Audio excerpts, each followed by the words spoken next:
ini kita lewati ya, insya Allah sudah tahu rukunnya juga ya. Nah, ini rukun wudhu ini kemarin belum kita sampaikan ya.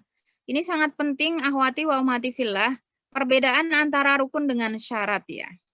Rukun dengan syarat dalam setiap ibadah itu betul-betul harus kita perhatikan betul. Kenapa? Karena ketika syaratnya tidak terpenuhi maka ibadahnya tidak sah. Ketika rukun tidak terpenuhi maka ibadahnya tidak sah. Perbedaannya syarat harus dipenuhi sebelum kita melakukan ibadah, adapun rukun harus dipenuhi di dalam rangkaian sebuah ibadah. Bahkan rukun ini ketika kita tidak melakukannya meskipun karena lupa itu tidak sah, harus diulangi. Gitu. Itu urgensi rukun ya. Jadi rukun dengan syarat ini tidak boleh tertinggal dalam ibadah dan muamalah. Kalau salah satu hilang maka menjadikan tidak sah. Apakah itu syarat wajib, apakah itu syarat sah, ataukah itu rukun ya. Nah dalam sholat juga nanti ya, kalau ketinggalan rukun, salah satu aja misalnya tumakninah. Tumakninah itu kan tenang, tidak tergesa-gesa. Maka sholatnya 1000 rakaat pun itu tidak sah. Gitu. Karena tumakninah merupakan rukun daripada sholat yang sangat-sangat dipertegas oleh Rasulullah Shallallahu Alaihi Wasallam dalam hadis beliau. Nah ini termasuk rukun wudhu adalah yang pertama niat ya. Nah, niat ini masya Allah hal yang mungkin biasa, tapi dalam setiap ibadah harus ada niat. Ya, karena niat itulah yang membedakan apakah itu ibadah atau itu rutinitas gitu. Sehingga segala aktivitas kita, amal itu aktivitas kita itu sangat tergantung pada niat. Maka boleh-boleh saja orang misalnya sholat sunnah yang di belakang makmum sholat wajib itu boleh, masing-masing kan innama likulli imri'in ma nawah. Yang meniatkan dia sholat wajib ya dapat pahala wajib, yang dia berniat sholat sunnah ya dapat pahala sunnah begitu ya. Sama-sama membasuh muka, ada yang membasuh muka karena dari luar kotor, ada yang membasuh muka karena wudhu. Itu dibedakannya dari apa? Dari niat. Maka niat ini penting. Dan niat ini tidak harus dilafatkan ya. Misalnya nawaitul wudhu'a lillahi ta'ala. Itu tidak harus ya. Karena niat itu adalah qasdus syai' muqtarinan bi fi'lih. Jadi bermaksud untuk melakukan sesuatu yang disertai dengan upaya atau usaha untuk melakukan sesuatu tersebut. Itu adalah niat ya. Mengucapkannya boleh, tapi tidak harus ya. Hanya sebisa mungkin jangan terus-menerus karena memang Rasulullah tidak pernah mencontohkan kita setiap ibadah itu harus melafadzkan niat, tapi boleh bagi yang memang memerlukan gitu. Kemudian membasuh wajah ya.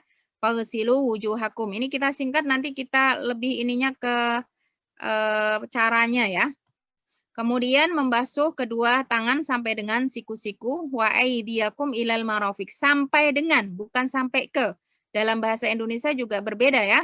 Sampai ke berarti siku-sikunya tidak ikut, tapi kalau sampai dengan siku-siku berarti siku-sikunya harus ikut dibasuh. Ya, ini yang harus kita perhatikan juga pada anak-anak kita ya. Jadi kalau untuk emak-emak, untuk mbak-mbak, ya akhwat dan ummahat, perhatikan betul ketika membuat baju yang dipakai untuk keluar harus wudhu friendly ya, harus mudah digunakan untuk berwudhu. Jadi jangan yang tidak bisa dibuka sampai ke atas siku-siku ya.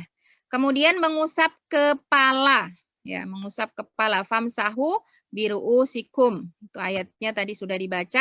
Membasuh kedua kaki sampai dengan mata kaki. Jadi mata kakinya harus dibasuh ya. Kemudian tertib dalam membasuh dari awal sampai akhir kecuali pendapat Imam Hanafi ya. Tertib itu tidak termasuk daripada rukun wudhu. Jadi boleh menurut Imam Hanafi itu berwudhunya itu muka, kemudian kepala, kemudian tangan, kemudian kaki. Itu tidak masalah karena memang huruf penghubung di surat Al-Maidah ayat 6 itu pakainya wawu. Wawu itu artinya dan. Jadi secara logika bahasa dan itu tidak harus tertib. Tapi menurut jumhur tertib termasuk daripada rukun wudhu. Kenapa? Karena meskipun ayatnya memakai huruf wawu yang secara logika bahasa itu tidak tertib, tapi Rasulullah Shallallahu Alaihi Wasallam sebagaimana disebutkan dalam hadis Utsman bin Affan itu beliau berwudu secara tertib ya. Berurut-urut ya, berurut-urut itu tidak boleh misalnya membasuh tangan kemudian ditinggal ngobrol baru dilanjutkan mengusap kepala ya, atau membukakan pintu untuk tamu baru dilanjutkan lagi ya. Itu berurut-urut atau al-mualah gitu. Nah, ini ada beberapa sunnah wudhu yang juga kita perhatikan supaya wudhu kita sempurna ya. Yang pertama adalah membaca basmalah. Tentunya ketika kita berada di dalam toilet, basmalahnya dibaca sir ya, di dalam hati. Karena Rasulullah Shallallahu Alaihi Wasallam bersabda, la wudu'a lahu la wudu'a lahu liman lam yadhkurismallahi alaihi. Liman lam yadhkurismallahi alaihi. Jadi tidak sempurna wudhu seseorang yang tidak dimulai dengan membaca basmalah.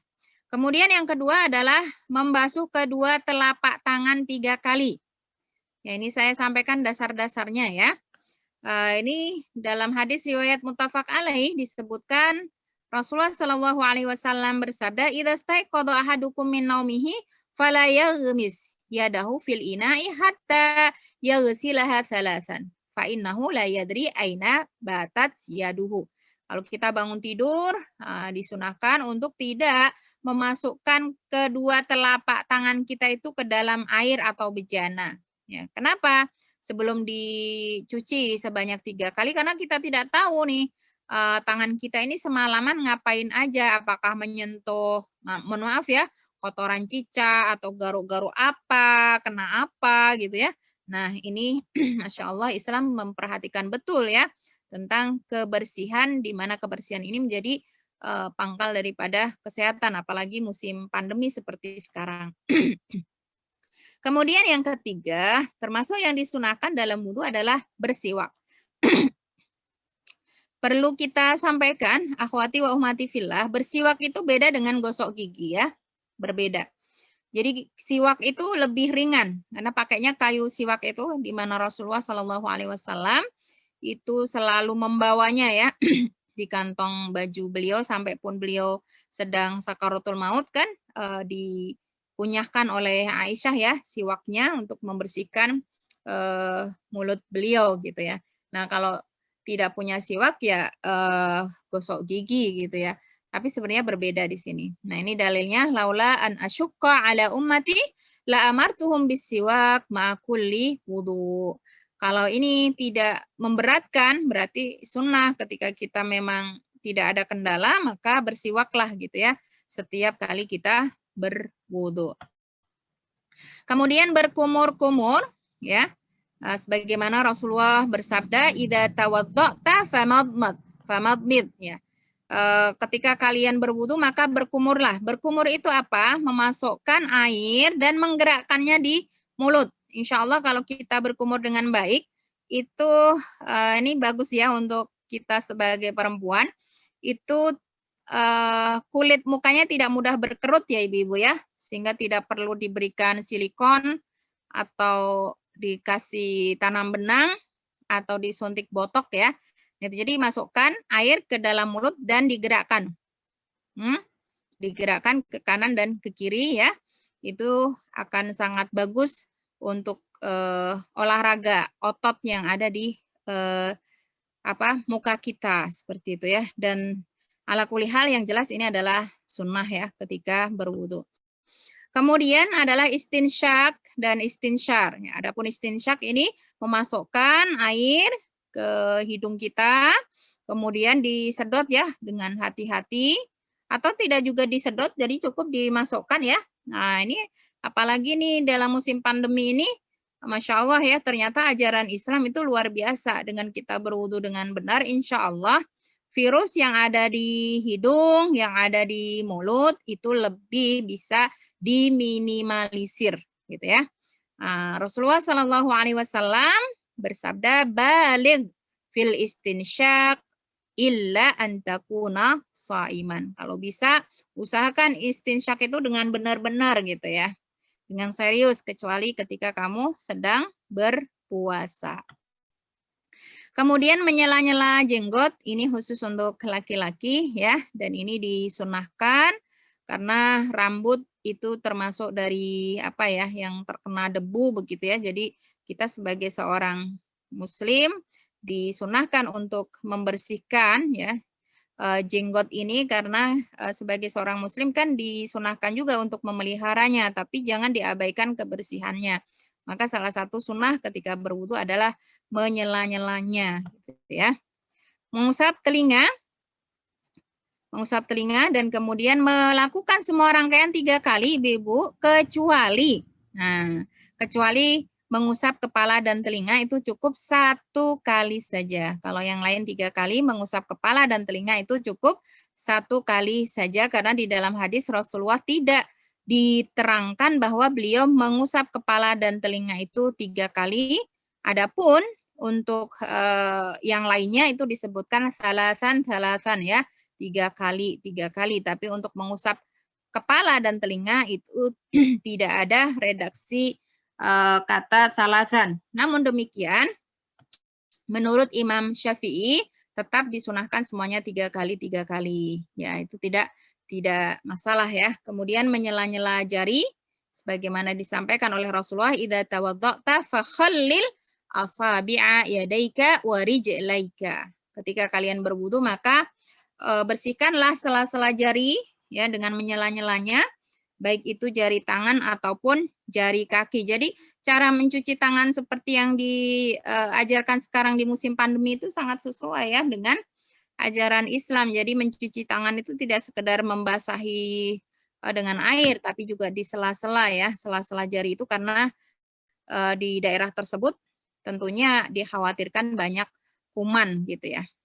Kemudian mendahulukan yang kanan daripada yang kiri. Nah, jelas ya, kalau ini dalam segala hal itu kan Rasulullah sallallahu alaihi wasallam yujibuhu tayammun fi tana'ulihi wa tarajulihi wa tahurihi wa fi sya'nihi kullihi. Rasulullah itu menyukai segala sesuatu dimulai dari bagian kanan terlebih dahulu, ya, terkhusus dalam pakai sendal, ya, kemudian menyisir rambut, kemudian bersuci, itu selalu dimulai dari bagian kanan, bahkan dalam segala sesuatu kecuali satu, yaitu masuk ke mana? Ke toilet ya, kamar mandi. Itu justru salah kalau dimulai dengan dengan kaki kanan, tapi kaki kiri terlebih dahulu. Kemudian disunahkan juga adalah melebihkan basuhan, Ibu-ibu ya. Kalau lengan itu kan sampai dengan siku-siku saja, tapi mau sampai ke apa ini? Ke bagian atas ya. Lengan atas itu boleh. Kaki juga begitu, meskipun yang wajib itu hanya sampai dengan mata kaki, tapi sangat dianjurkan kita memanjangkan basuhan kita sampai misalnya ke betis gitu ya, atau mau sampai lutut ya monggo gitu, karena Masya Allah ternyata hikmahnya di sini sebagaimana disampaikan oleh Rasulullah Sallallahu Alaihi Wasallam, Inna ummati ta'ti yaumal qiyamah ghurram muhajjalina min atharil wudu. Umatku akan datang dengan tanda-tanda cahaya pada dahi-dahi mereka, ya, lengan-lengan mereka, kaki-kaki mereka itu dari bekas wudu. Faman istata'a minkum an yutila ghurratahu falyaf'al. Jadi selama kita mampu untuk melebihkan dalam membasuh, maka lakukanlah, ya. Kemudian yang terakhir adalah mengusap kepala bagian depan, ya. Ini juga disunahkan, di mana Rasulullah Shallallahu Alaihi Wasallam masaha ra'sahu biyadihi fa'aqbala bihima wa adbara fa bada'a bi muqaddami ra'sihi. Jadi dimulai dari depan, kemudian belakang, kemudian ke depan lagi, ya. Ini sunnah. Kalau misalnya kita maunya bagian depan saja, itu sudah sah ya, sudah boleh gitu. Kemudian berdoa, dan ini fadilahnya sangat besar nggih, meskipun ini sepertinya sepele, tapi ini luar biasa ini ya, manfaat atau fadilah dari doa setelah berwudu.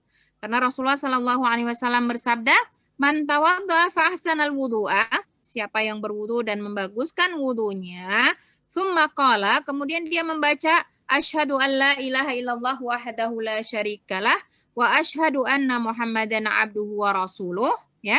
Allahumma ja'alni minat tawabina wa ja'alni minal mutatahhirin. Sebenarnya ini ada riwayat yang berbeda-beda Ibu-ibu ya. Yang pertama hanya sampai wa abduhu wa rasuluh, Muhammadan abduhu wa rasuluh, ini sudah bagus. Mau ditambahkan Allahumma ja'alni minat tawabina wa ja'alni minal mutatahhirin, itu juga baik. Nah, dan kata beliau Rasulullah ya, futihat lahu samaniyatu abwabil jannati yadkhulu min ayyiha sya'a. Jadi ketika kita membiasakan berwudu, setelahnya kita membaca doa ini, maka akan dibukakan untuk kita 8 pintu surga yang kita boleh memilih mau masuk dari pintu yang mana. Kan Masya Allah ya, ini fadilahnya besar sekali, dan sebisa mungkin kita tanamkan pada diri kita juga anak-anak kita dan keluarga untuk tidak lupa membaca doa setelah berwudu. Dan kalau kita berwudunya di toilet ya, di kamar mandi, diupayakan untuk berwudunya sesudah selesai mandi, misalnya sebelum keluar gitu, nanti berdoanya di luar pintu kamar mandi begitu ya. Nah, ini doa sesudah wudu. Apa yang dimakruhkan ketika berwudu? Nah, wudu di tempat yang najis, dan kemarin kita sudah sampaikan, sudah PR-nya sudah dikerjakan ya. Untuk membersihkan kamar mandi jangan sampai bau pesing ya. Kalau bau pesing meski tidak terlihat itu pipisnya, berarti tempat tersebut dihukumi najis ya. Nah, ini makruh kalau kita wudu di mana tempat tersebut ada najisnya.